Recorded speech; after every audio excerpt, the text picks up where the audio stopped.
제목 보세요, 여러분. 뭔가 의미심장하긴 한데 김묘성 기자님 언뜻 느껴도 이게 좋은 일은 아닐 것 같다는 생각이 듭니다. 네, 그렇습니다. 서울 은평구의 한 노래방에서 벌어진 일입니다. 지난 5월 13일 저녁입니다. 가게에 출근한 노래방 업주가 뭔가 가게에서 이상한 낌새를 느끼게 됩니다. 잠그고 갔던 문이 다 열려져 있는 상태였고요. 가게 안으로 들어가 보니까 꺼져 있던 조명이 다시 다 켜져 있습니다. 그리고 테이블에는 물병이나 여러 비품들이 그냥 막 놓여 있었던 거예요. 널려 있었던 겁니다. 그래서 건물 입구 CCTV를 한번 확인해 봤죠. 네. 깜짝 놀랄 수밖에 없었는데요. 왜요? 업주가 퇴근하고 약 40분 정도 지난 다음에 한 남성이 영업이 끝난 그 노래방 안으로 들어가는 모습이 이렇게 포착이 된 겁니다. 어머나, 불 꺼진 노래방이잖아요. 그렇습니다. 그래서 업주는 바로 경찰에 신고를 했습니다. 세상에 그 CCTV를 돌려본 노래방 업주분은 얼마나 가슴이 철렁 내려앉았을까요? 업주분 얘기 들어보시고 이어가 보도록 하겠습니다.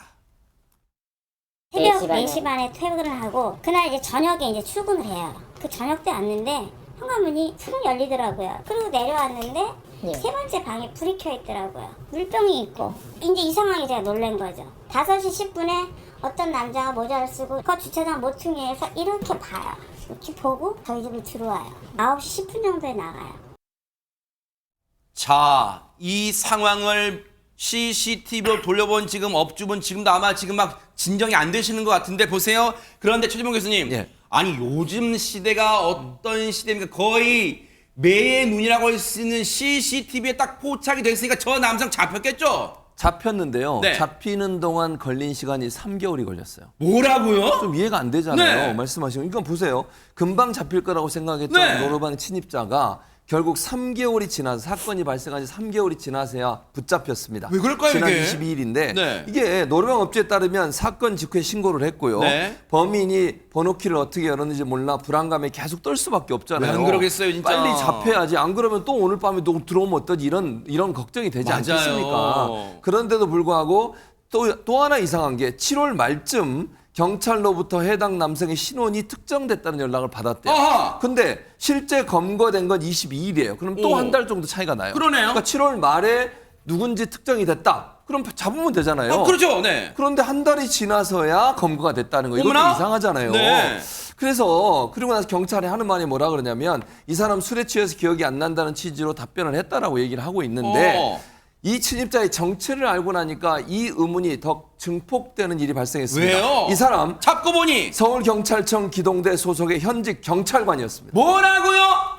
지금 저희들이 잘못 들은 겁니까? 안지용 기자님 현직 경찰이 저런 짓을 저질렀다고요 지금? 네, 저 노래방에 침입한 사람은 바로 현직 경찰이었습니다. 근데 더욱 놀라운 사실은 수사 도중에 밝혀졌습니다. 뭐나? 이 경찰의 DNA가 13년 전인 2011년 서울 강남에서 발생한 이 강간 사건 현장에 그 용의자 DNA와 일치했다는 거죠. 뭐라고 이건 또? 현재까지 미제 사건이었습니다. 근데 이 범인이 이번에 붙잡힌 경찰이었고 또 하나 놀라운 사실은 13년 전에도 이 사람의 신분은 경찰이었습니다. 뭐라고요? 아니 그러면 지금 이 말인즉슨 13년 전에도 경찰 신분으로 성폭행 사건을 이 몹쓸 사건을 저질렀던 인간이고 그리고 13년이 지난 지금에도 지금 노래방에 몰래 들어가서 저 난장판을 친 이런 몹쓸 행동을 한 인간이 현직 경찰에 이게 말이 됩니까 지금 최명기 원장님?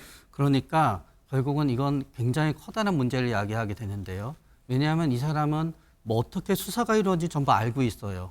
그렇기 때문에 이 사람이 범행을 저지를 때 증거를 남기지 않고 방해하는 방법으로 범죄를 저질렀다 그러면 우리가 수사하기가 용이하지 않은 점이 있고요. 그러겠네요. 그런 다음에 13년이나 이게 이루어졌다는 거는 중간에 한 번도 범죄를 저지르지 않고 잘 참다가 요번에 범죄를 저질렀을 가능성은 낮아요. 하하. 결국은 요번에는 한 달이 걸리든 두 달이 걸리든 체포가 됐지만 네. 그 동안에 범죄를 저지르고 혹시 내부에서 어떤 무마가 된 적이 있었나를 갖다 우리는 굉장히 전부 다 이 사람과 관련된 것을 조사해야만 된다고 물론 생각합니다. 그런 발언할 수는 없지만 합리적 의심은 충분히 해볼 수 있어요. 왜냐하면 이 인간이 13년 전에 성폭행을 저질렀던 이 몹쓸 인간이 갑자기 13년 동안 정말 착하게 살다가 갑자기 13년 후에 범죄하고 싶은 발동이 그 심리가 발동해서 노래방에 몰래 들어가서 이렇게 난장판을 피웠다? 그렇게 믿기는 어렵잖아요. 합리적으로. 그래서 최명기 원장 말씀처럼 그 사이에 어떤 범죄가 없는지 또 들여다봐야 될 것 같은데, 근데 허준 변호사님,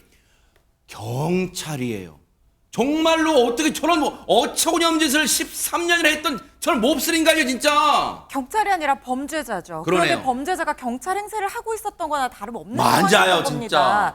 저 사람한테 붙잡힌 검거된 법인들은 범죄자한테 자신이 붙잡혔다고 생각을 하면 그 검거에 어떤 자기가 반성하고 막 이런 마음이 생기겠습니까? 진짜. 이게 말이 안 되는 상황인 거죠. 그리고 최민규 원장님께서 정말 잘 짚어주신 것이 그때 당시 13년 당시 강간 범죄를 저질렀을 때도 증거를 인멸하기 위해서 피해자에게 뭐 굉장히 몹쓸 짓을 했다는 거예요. 그러니까 이런 것들을 봐서는 본인이 현직 경찰이라는 신분을 굉장히 악용해서 어떻게 수사가 진행되는지 아니까 그 피해자에게 뭐 샤워를 하라는 등 뭐 이런 것까지 어머, 지시를 세상에. 했다는 겁니다. 저 인간이, 저 악마 같은 저 인간이, 저 사람이에요, 저 사람! 너무나 충격적입니다. 사람이라고 부르고 싶을 기분이 안 들 정도예요. 그래서 경찰도 지금 여죄가 있는지 그 부분에 대해서도 집중적으로 수사할 계획이라고 하는데요. 일단 이 해당 남성이 직위 회제가 됐다고 합니다. 징계 처분이 있어야 될 것 같고요. 파면이라는 굉장히 강력한 징계 조치가 있어야 하는 게 아닌가 생각이 들고 일단 주거 침입과 강간 등 혐의로 검찰의 구속 상태로 송치가 됐습니다. 저 몹쓸 인간은요, 지금도 전국에서 열심히 구슬땀을 흘리고 있는 우리 전체 경찰의 명예를 땅바닥으로 저 밑에 지금 실추시켜, 저 몹쓸 인간은 진짜 법이 살아있다는 거 철퇴를 가해야 되지 않을까, 그런 생각해 봅니다.